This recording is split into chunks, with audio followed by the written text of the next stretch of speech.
Hola, buenos días. Me encuentro aquí con la doctora Catalina García Espinosa de los Monteros. Ella es maestra, profesora investigadora de la Escuela Normal Superior y además pertenece al Seminario de Sociedad de Información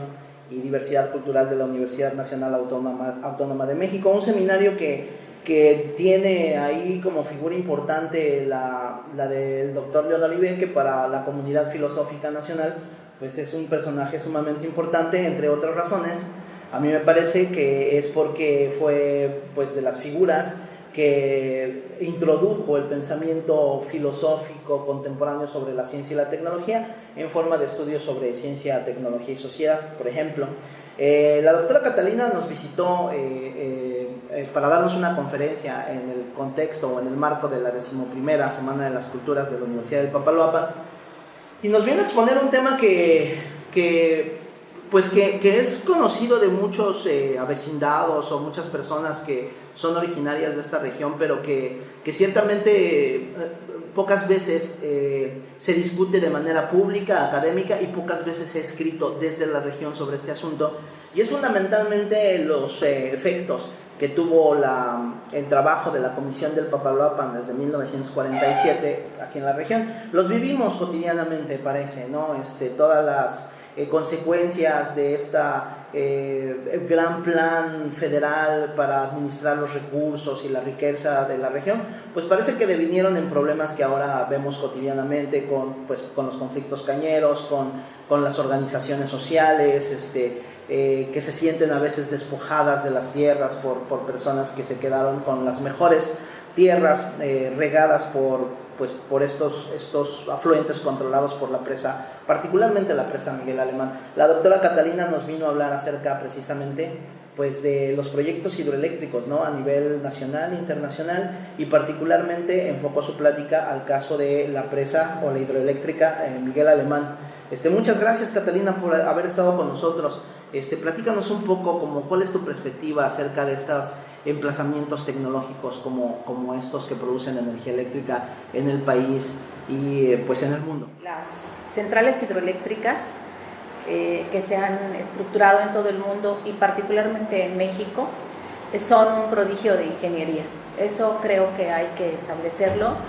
Son una muestra de la calidad de la ingeniería mexicana, tanto hidráulica como civil como eléctrica.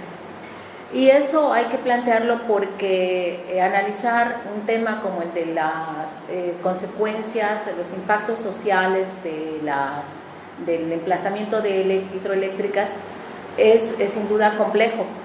porque uno no puede ignorar que la electricidad es un recurso necesario,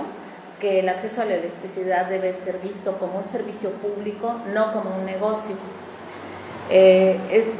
Esto en primer lugar, pero en segundo lugar, puesto que de todas las centrales productoras de electricidad, las hidroeléctricas son las que tienen mayor densidad de ocupación territorial. Y esto entonces plantea la otra cara de la moneda, es decir, el hecho de que para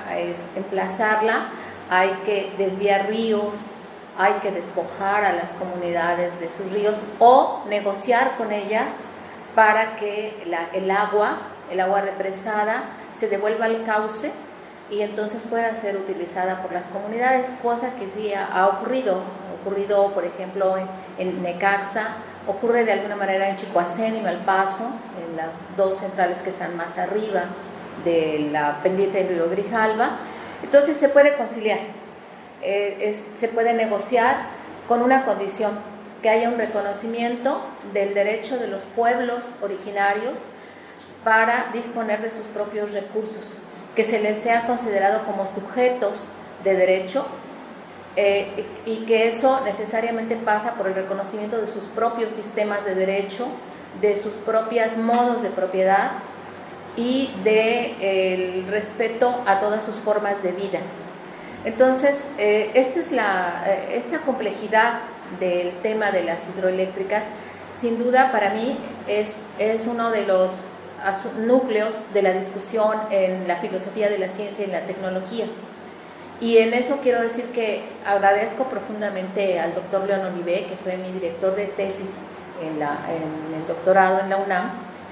porque él entendió, él asumió con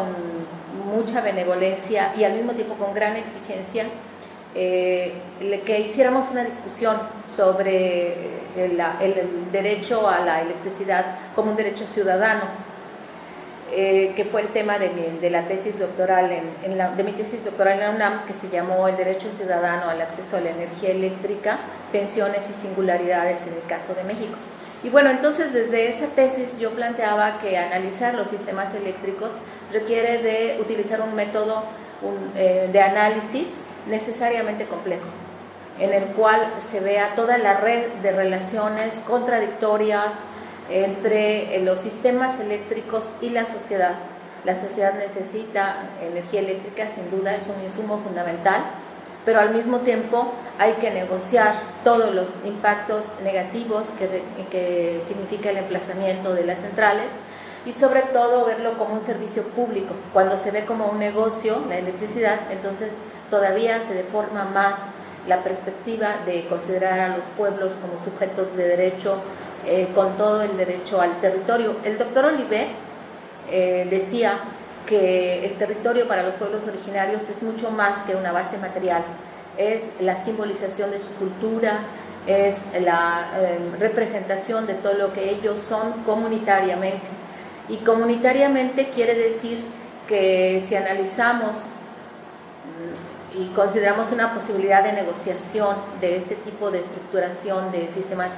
técnicos, eléctricos con ellos, tenemos que considerar que no estamos hablando con el individuo liberal, el individuo de la ideología liberal, que está como solo. La ciudadanía, decía Luis Villoro, se hace en comunidad, el hombre es en comunidad, y eso creo que es necesario que lo asumamos los ciudadanos y también los gobiernos y los estados, que hay que abandonar una lógica de pensamiento liberal para pensar en el derecho comunitario, en el sujeto comunitario. Entonces toda esa complejidad es lo que me ha interesado mucho, además de las motivaciones de la trayectoria profesional personal que uno tiene. Me ha interesado mucho el tema de las hidroeléctricas. Me parece muy interesante lo que estás diciendo ahorita y lo que dijiste ayer en la conferencia que dictaste aquí en el campus Tuxtepec y que hoy mismo vas a dictar en el campus Loma Bonita. Me gustaría, ya lo dijiste, pero me gustaría hacer énfasis en esta parte que a mí me parece más relevante en el contexto de la Semana de las Culturas, y en el contexto del interés pues de la región. Ayer decías, con respecto, te repito, a esto que acabas de mencionar, que parece que si hablamos de ciencia y tecnología tendríamos que hablar inherentemente de desarrollo, y parece que cuando se establece la ciencia y la tecnología como un argumento sólido para el desarrollo, como una herramienta sólida para el desarrollo, se establece un discurso de que hay que desarrollarse, ¿no?, a costa de lo que sea. Y eso es lo que pasó en la región, que se planteó el desarrollo científico y tecnológico a costa de lo que fuera, ¿no? Y el desarrollo económico y social a costa de lo que fuera. Y una de esas cosas que pues resultaron como daño para ciertos enfoques, como daño colateral, fue precisamente el desarraigo de una gran cantidad de mazatecos en un primer momento y una gran cantidad de chinantecos en un segundo momento. Te decía ayer también, te comentaba acerca de algunas perspectivas que decían, bueno, todo es necesario o eso es necesario en virtud del desarrollo. Y te comentaba la anécdota de alguna persona que dijo, bueno, si hubo que desplazar a chinantecos o mazatecos,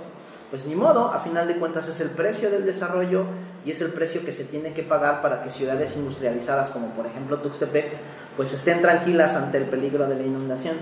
Y yo te pregunté como qué responderías tú ante un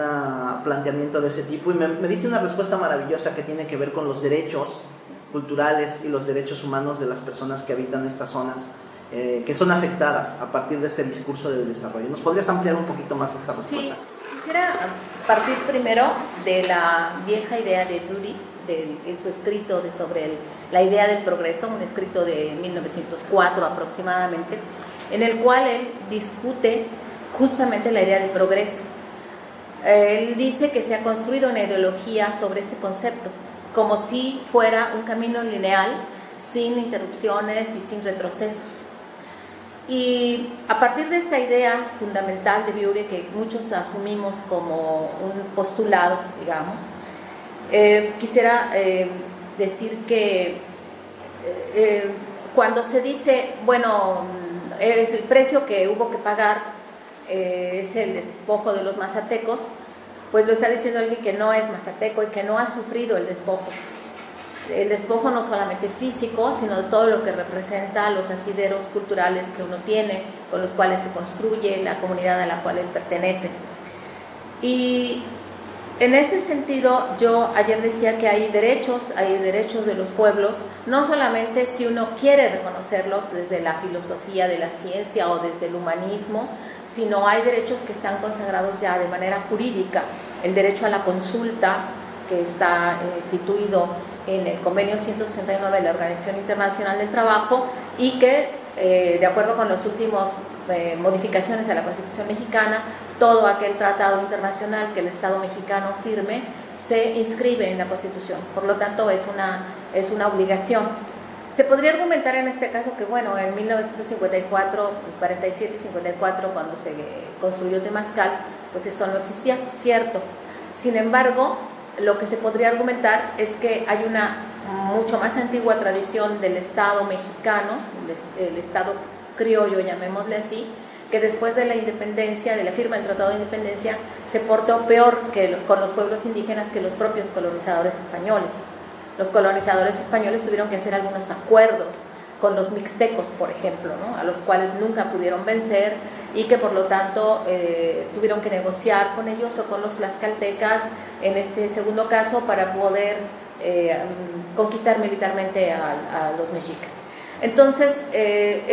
a partir de esa negociación, pues hubo pueblos de indios, repúblicas de indios, el reconocimiento de los señoríos de Tlaxcala, por ejemplo, y todo eso se rompió con la independencia. Y eso hay que reconocerlo. En eso Ambrosio Velasco ha trabajado mucho,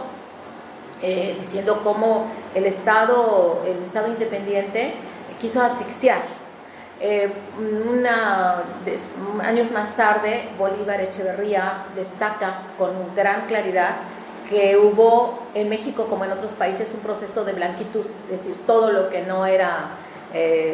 mestizo o blanco pues tenía que ser exterminado o civilizado o diluido. Esto lo decía el propio secretario de Finanzas de Porfirio Díaz, Palavicini, decía que había que blanquear y que todo lo indio debía ser borrado de la memoria. Entonces, con ese pensamiento, bueno, pues hay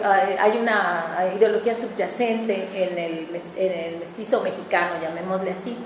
Ahora, ¿cómo resolver esta contradicción? Porque la persona que dice, bueno, el precio que tuvimos que pagar es el desalojo de los mazatecos, pues dice Hegel que cuando hay una contradicción de derechos no hay solución en el terreno del derecho, hay una solución en el terreno de la fuerza. Y no se refiere a una fuerza militar, se refiere a una fuerza social. Y que entonces lo que hay que construir es que todos los que estemos convencidos de que hay que respetar los derechos comunitarios de los pueblos, sus sistemas de vida, etcétera, pues tenemos que hacer una gran fuerza, no para liquidar al otro, sino para negociar con el otro en condiciones de fuerza. Pues muchas gracias, Catalina. Se nos quedan un montón de preguntas en el papel escritas, pero pues lamentablemente el tiempo no nos da para más. Catalina, tú eres parte de un seminario que se llama Seminario de Sociedad del Conocimiento y Diversidad Cultural, que es de la Universidad Nacional Autónoma de México, ¿no? La gente que estuviera interesada en conocer qué es lo que hacen, sus publicaciones, qué se está discutiendo pues en esta institución, que es la institución de mayor vanguardia del pensamiento del país, ¿cómo se podrían acercar a las formas en las que expresan todas estas ideas que discuten ahí al interior del seminario? Yo voy a decir algunas generalidades porque los detalles más finos de esta información los tienen otros colegas, la doctora Marta Elena Márquez, el doctor Martín Puchet, los compañeros que en este momento me acompañan, la compañera Alejandra, en fin. Pero bueno, sí puedo decir que el seminario está abierto a la discusión de todos los que quieran participar. Tenemos una página, hay publicaciones y desde luego está la apertura a nuestras sesiones. Acabamos de tener un ciclo de conferencias en el Instituto de Investigaciones Filosóficas en ocasión de la conmemoración del primer aniversario del fallecimiento de nuestro fundador, el doctor León Olivé, y en estas conferencias participaron como asistentes no solamente los que somos miembros del seminario, sino también compañeros que están en otras organizaciones, que están investigando sobre medicina tradicional, que están trabajando en Michoacán, en otros lugares, y desde luego están abiertas las puertas para todo el que quiera participar, porque recordando un poco la idea fundamental de León, es que no hay tampoco una sola manera de acercarse al conocimiento, y que la epistemología no tendría que